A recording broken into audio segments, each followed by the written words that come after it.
کیا آپ نے کبھی اس نبی کی حیرت انگیز داستان سنی ہے جو سمندر کی گہرائی میں ایک بڑی مچھلی کے پیٹ میں زندہ رہے اور ایک دعا نے انہیں نجات دلا دی؟ یہ واقعہ حضرت یونس علیہ السلام کا ہے۔ حضرت یونس علیہ السلام اللہ کے برگزیدہ پیغمبر تھے۔ اللہ تعالیٰ نے انہیں اپنی قوم کو توحید اور نیکی کی طرف بلانے کے لیے بھیجا تھا۔ وہ مدتوں تک اپنی قوم کو سمجھاتے رہے کہ وہ اللہ کی عبادت کریں اور گناہوں سے باز آ جائیں، مگر ان کی قوم نے نصیحت ماننے کے بجائے ان کا مذاق اڑایا اور حق کو قبول نہ کیا۔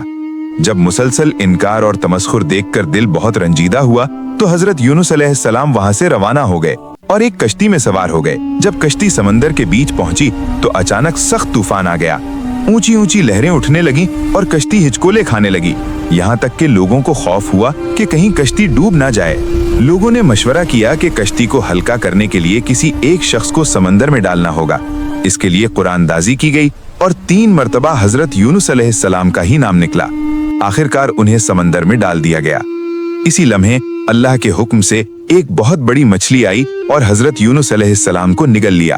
اب وہ مچھلی کے پیٹ میں تھے، سمندر کی گہرائی تھی اور اوپر رات کی تاریکی۔ اس انتہائی مشکل گھڑی میں انہوں نے اللہ سے عاجزی کے ساتھ دعا کی، لا الہ الا انت سبحانک انی کنت من الظالمین۔ اللہ تعالیٰ نے اپنے نبی کی دعا قبول فرمائی اور مچھلی کو حکم دیا، چنانچہ مچھلی نے انہیں زندہ سلامت ساحل پر لا کر اگل دیا۔ اس طرح اللہ نے اپنے نبی کو بچا لیا اور یہ واضح کر دیا کہ اس کی رحمت ہر جگہ پہنچ سکتی ہے۔ اگر آپ بھی اللہ کی رحمت پر یقین رکھتے ہیں تو کمنٹ میں سبحان اللہ ضرور لکھیں۔ رب سواه